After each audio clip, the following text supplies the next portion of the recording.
这绝对是用脑袋在比赛的捉迷藏大师赛。8名选手将挑战1200名高中生，躲过20分钟的搜捕，就能获得100万奖金。相反，20分钟内被找到，则奖金归学生所有。本期比赛来到了东海大学营盛高等学校，学校是一所体育高中，占地面积高达119314平方米。但面对1200名主场作战的学生，想要拿到奖金也并非易事。1号选手港部本期的心眼最多，他在露天舞台的阶梯定做了一个花坛，里面的空间足够容纳自己藏身，并且为了避免花坛太过于明显，又在旁边增加了2个一模一样的阶梯，看起来毫无违和感。2号选手粗品计划在体育馆活动室的门口增加1道隔墙，做出隐藏空间，墙面地纹理也和旁边的一样，从外表上看不出任何区别，只能从木板的小孔才能打开木板。3号选手眼镜哥虽然是第一次来参加比赛，可他显然是做过功课的。他放弃了沙发这样的大物件，选择了挖空鞋柜的小格子，并且还将客人用的标签改为了专用标签。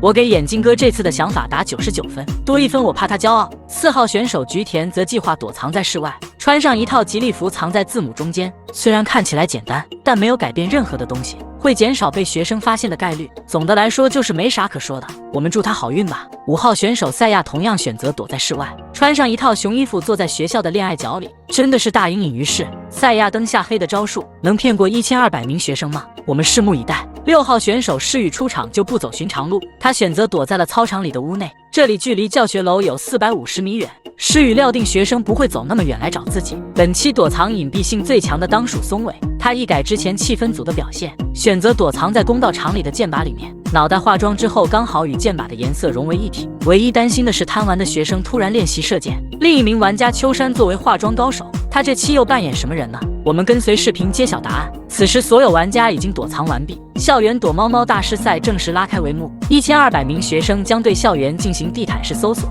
学生正在音乐室搜查，钢琴也是不可以放过的对象。而眼镜哥这边很快迎来了考验，学生们纷纷脱鞋放进鞋柜，再进入场地搜索。学生都很守规矩，都将自己的鞋子放进客人专用的格子里。学生也快速的经过粗品的位置，根本没留意墙面被修改过。而赛亚却没有那么幸运了，在第一波男生过来的时候就发现了端倪。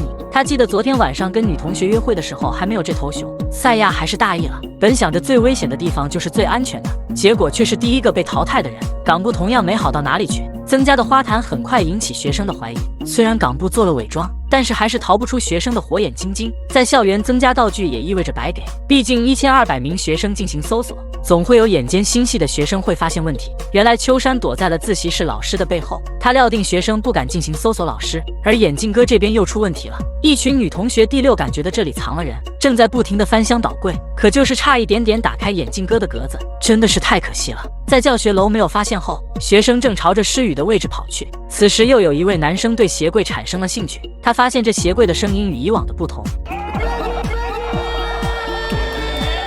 眼镜哥还是大意了，鞋柜是人流量最大的位置，被发现也是情理之中。越来越多的学生来到了诗雨所在的操场，我觉得诗雨被发现是迟早的事情，大家觉得呢？镜头来到了松尾所在的公道场，学生在检查能藏人的柜子，这么明显的箭靶竟然都没发现，真的是太可惜了。男同学可能会怕老师，但是女同学就难说了。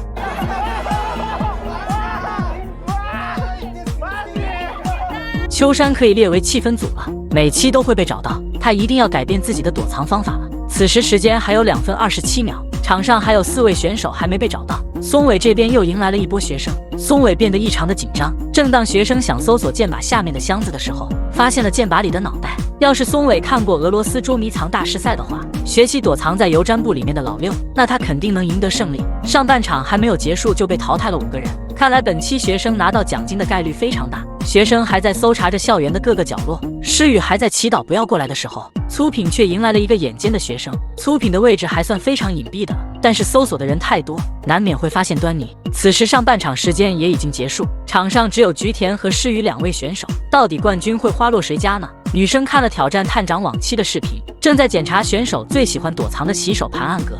完了，BBQ了！诗雨的房子终于引起了注意，幸好是虚惊一场，男生只是看了一下就离开了。学生在检查下水道的草丛，甚至排水口的洞口也不肯放过。当然，食堂里能藏人的地方，学生也是一一搜查。可惜这些都偏离了方向，万万没想到，剩下的2位选手竟然坚持了5分钟。此时终于有男生进入诗雨的位置搜索，当然诗雨没有在里面，而是在铁板后面。诗雨能躲藏到现在，已经出乎意料了。毕竟躲藏的位置不算太隐蔽，在草丛里的菊田显得格外的淡定，正在等待时间一秒一秒的流失。很快就剩下2分多钟了。突然，草丛里有一只老鼠路过，吓得菊田突然动了一下。好家伙，要是有100万奖金，我能和老鼠睡一晚。最终学生大获全胜，平分了100万奖金。如果是你的话，你会躲藏在哪里呢？